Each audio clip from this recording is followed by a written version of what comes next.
এতগুলো পেঁয়াজের চারা কেটেও তো অনেকটাই ভুল করে ফেললাম। বকাও খেলাম। আজকে বিকেলে গিয়েছিলাম পেঁয়াজের চারা উঠাতে। সকাল থেকে সবাই পেঁয়াজের চারা উঠাচ্ছে। কারণ ১ বিঘা জমির পেঁয়াজের চারা উঠাতে হবে। প্রতি বছর আমাদের এরকম পেঁয়াজের চারা দেওয়া হয় আর সেটাই উঠিয়ে লাগানো হয়।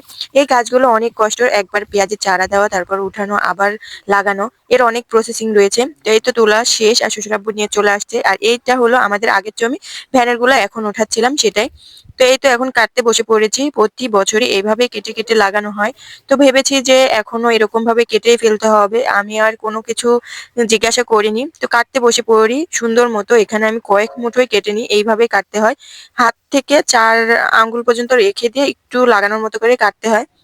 তো সেটাই আমি করছিলাম। পরে মনে হলো যে ফোন দেই।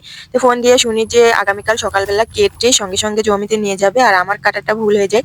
তাও অনেকগুলোই কেটে ফেলি ১০ থেকে ১৪ মুঠো পর্যন্ত। তো একটু লাস্টে বকা খেলাম। যাই হোক দেখা হচ্ছে নেক্সট ব্লগে। আল্লাহ হাফেজ।